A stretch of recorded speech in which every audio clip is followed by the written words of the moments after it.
Hello, hello, hello.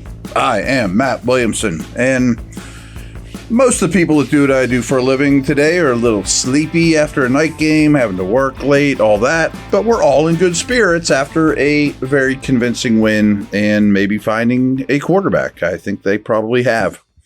So as we usually do on this second podcast after a game, we're going to start off with snap counts.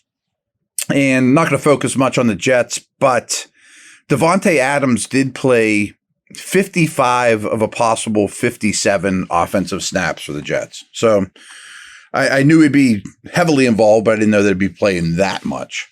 Their right guard, who's a good player, Elijah Vera Tucker, only lasted 26 snaps. And then Jake Hansen came in for 20. Mike Williams only played 19. And Xavier Newman, the young man who had to go to the hospital and all the scary stuff, he played 11. So hoping that he is okay. I have not seen anything today. Steeler offensive snap counts.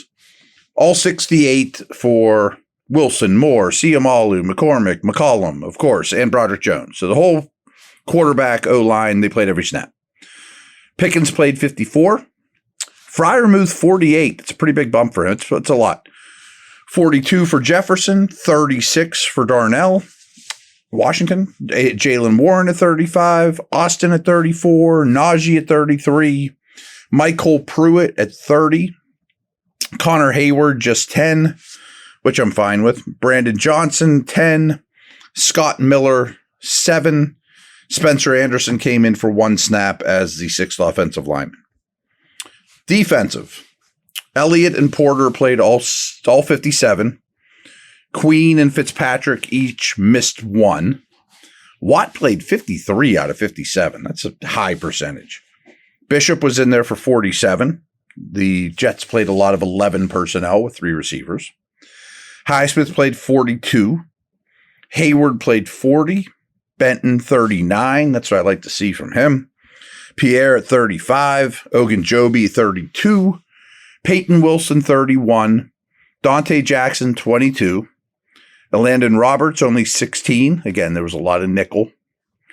Jeremiah Moon 14, Terrell Edmonds 11, Dean Lowry 8, Ogundeji 5, Loudermilk 4, and just 1 for Mark Robinson. I didn't notice him getting it in. And Montravius Adams with 1. Still no injury news on him, so it only played 1 snap. This episode is brought to you by BetOnline, the world's most trusted betting platform and your number 1 source for everything football. From the NFL to college, BetOnline is every stat, every matchup, and even live odds and spreads while the games are being played. When the game's over, head on over to the online casino and get in on a game of blackjack or poker or unwind with one of over 150 slot games. Head to the website today and use promo code BLEAV, capital BLEAV, and get in on the action. Bet online, the game starts here.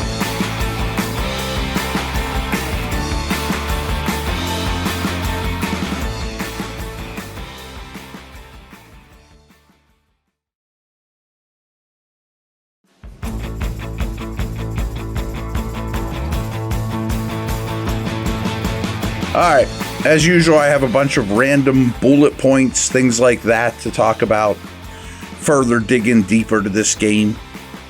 So the Steelers scored 37 points against the Jets. I think you're familiar with that. And it's the highest total of the season for them. Also something you're probably aware of. But the last time they scored 37 or more was week 11 back in 2021. They've scored 69 points over the past 2 weeks. How about that? Not too bad. You win a lot of games that way. The Jets only rushed for 54 yards in Pittsburgh last week. The Steelers have only given up 111 rushing yards over the past 2 weeks combined. So scoring a lot of points and shutting down run games over the last 2 weeks. All right, average plays per drive. Jets were at 4.9, Steelers at 7.1. It's a big discrepancy. And they had 33.3 yards per drive compared to 26 for the Jets. Even better, 3.1 points per drive compared to 1.1 for the Jets. Big discrepancies. 6 red zone possessions compared to 3. 20 red zone plays compared to 7. 4 red zone touchdowns. Red zone touchdowns are a nice new thing, right? Compared to 2 for the Jets. 2 red zone field goals, 0 for the Jets. Red zone scoring efficiency, you could probably do the math at home, 100% as opposed to 67. Scoring points in the red zone, throwing the ball in the end zone. I love it. Beanie Bishop, one of the stars of the show without question. 6 tackles. That was tied for second on the team. 2 interceptions and 2 pass defenses. They were picking on him. I mean, there's no way around it. They were picking on him, and he made them pay. Will McDonald, really good edge rusher. He's coming on strong all year for the Jets. 7 pressures in this game and 1 sack on 26 pass rush attempts. It's really good. I mean, 27% of his rushes were getting a pressure. He had 6 of his 7 pressures come in the matchups against, you guessed it, Broderick Jones. The other was against Ryan McCollum. I think that was on a stunt. McDonald now has generated a 20% pressure rate for the season, second highest rate in the NFL. So if 20% is second highest, he was at 27 last night, or Sunday night. Most of it against Broderick Jones. Across 40 coverage snaps, Joey Porter Jr. was targeted 3 times as the nearest defender and allowing 1 reception for 9 yards, including 2 tight window incompletions. His only reception allowed was a 9-yard catch against Davante Adams, and the 2 incomplete targets were 10-plus air yards and tight windows. Porter primarily lined up against Garrett Wilson, 16 routes, and Davante Adams, 12 routes. A lot of left-right stuff, but there was some situational following, etc. He's been targeted on 12.8% of his coverage snaps this season. That's the 7th lowest among 66 corners with at least 100 coverage snaps. It's pretty impressive stuff. You know, some of these coverage numbers I don't always trust, but even if that's slightly off, it's crazy. Aaron Rodgers, gunslinger Aaron Rodgers, didn't attempt a deep pass. And he completed just 3 of 10 passes to the intermediate area with 2 interceptions. So everything he did that was effective was short. Rodgers has completed fewer passes than expected in 6 of his 7 games this season, and ranks second to last in completion percentage over expectation, only ahead of Anthony Richardson. Didn't even attempt a deep pass. TJ Watt generated only 1 pressure across 39 pass rushes on Sunday night against the Jets, tied for the lowest pressure rate of his career. Doesn't bother me one bit. He got doubled on probably every one of those. And Rodgers' really low time to throw makes it really hard to pressure him. All right, how about Najee? He recorded 21 carries for 102 yards and a touchdown, resulting in his most missed tackles forced on rushes this season, 7, and his second straight game gaining more yards than expected on the ground, plus 17. It's really good. Harris has amassed a .80 rushing yards over expectation the past 2 weeks. That's the second highest in the NFL. Harris had generated fewer yards than expected on the ground in every single game this year, entering week 6, leading to the 3rd fewest rushing yards over expectation by any player in weeks 1 through 5 at -63. So now, in 2 games, he's plus 80, where in the first 5 games, he was -63. I know it's a little convoluted and a little confusing, but it's basically what you're creating. An unbelievable difference in the last 2 games. Not considered a speed guy, but on 4 different runs, he got to 15 miles an hour or faster. Never reached 20. 20's flying. 20's Tyreek and, Pickens, the fast dudes. That's unusual for him. Unusual. He has definitely looked faster. Warren had 12 runs and had a 50% success rate on those 12 runs. That's a very high percentage.